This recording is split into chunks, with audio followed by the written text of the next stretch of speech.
numbers of students attending college who are neurodiverse, have social anxiety or other forms of anxiety, or learning difficulties.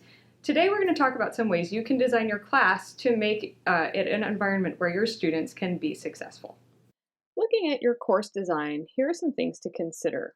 First of all, try to be as consistent as you can with your course design. If you have your course set up in a consistent way, that'll make it much easier for your students to follow what's expected and not get distracted or frustrated. In fact, I would recommend that if you're using Canvas, you fairly closely maintain the default settings in your Canvas course. And this is primarily because students are taking many classes from many different instructors, and it's much easier for them if the course formatting is consistent across courses. When you're designing, avoid bright and contrasting colors and minimize distractions. Also avoid animations and flickering, and use visual cues to prioritize information. That is, consider your text size and text location on the screen or page. Make sure you leave blank space, especially around important topics or important text that you wish to emphasize, and really maximize the use of white space that you have. Minimize the use of decorative visuals. These can be very distracting and make it more complicated for people to follow your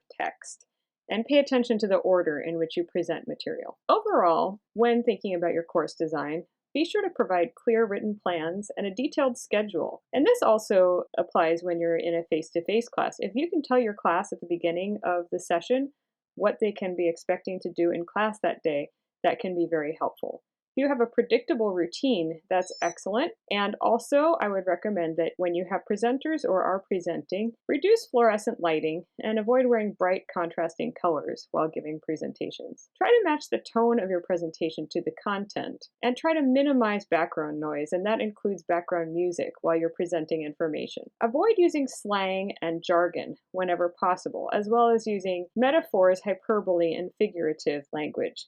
Some of these can be very difficult for some students who are neurodiverse to understand and can really obfuscate your meaning. Try to avoid surprises and warn students if you're going to have any changes of plan, but as much as possible, again, stick to your detailed schedule. Other things to consider are to provide printed or online accessible notes for your students and allow laptops. If you can provide notes for them prior to your class, if you're going to be doing a lecture, that is ideal. Either with the help of our testing center or in your own classroom, if you're doing face-to-face testing, provide a quiet testing environment or allow your students to wear headphones. Allow extra transition times between activities and allow your students to use sensory or comfort items. Provide additional opportunities for students to participate. So if students feel uncomfortable speaking out in class, they might be allowed to submit electronic comments or visit you in your office hours and have that count toward their participation. If possible, it would be great if you could provide the students with a script, captioning, or an interpreter. It's very important that we not touch our students without consent, and I realize most of us do not do that, but it's always good to have the reminder. And if you have a student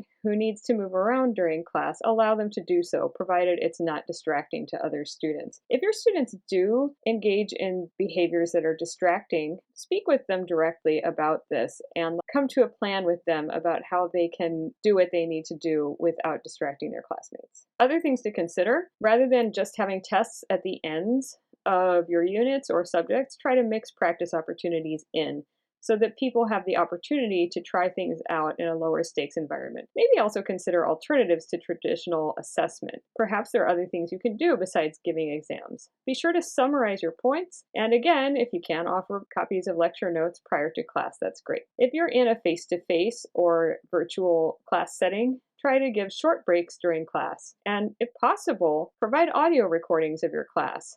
That's even better in some cases than video recordings, both because of the reduced distractions and also because they require less bandwidth. I would recommend that you schedule one-on-one sessions to catch up with your students and check in with them. When you're choosing fonts, try to use only one or two fonts, not a whole bunch of different fonts in your documents or pages. Make your fonts at least 12 points. I have a list here of fonts that are considered easier to read, and you can see that most of those are available on any software you might use. There are a couple of fonts that were designed specifically for people with dyslexia, and Open Dyslexic is actually free and can be downloaded at the website there, opendyslexic.org. As I mentioned, there's another pretty cool looking font that was designed for people with learning disabilities, but it's not free. This might seem like a lot, but just pick 1, 2, or 3 areas to try. And then once you get comfortable with those, come back and see if you can make some more changes. To quote BJ Fogg, "To create a new habit, you must first simplify the behavior. Make it tiny, even ridiculous. A good tiny behavior is easy to do and fast." Or from Carolyn Arnold, "Learning how to do just one thing differently punches your ticket for a voyage of continuous self-improvement." Thanks, and I hope you enjoyed this video.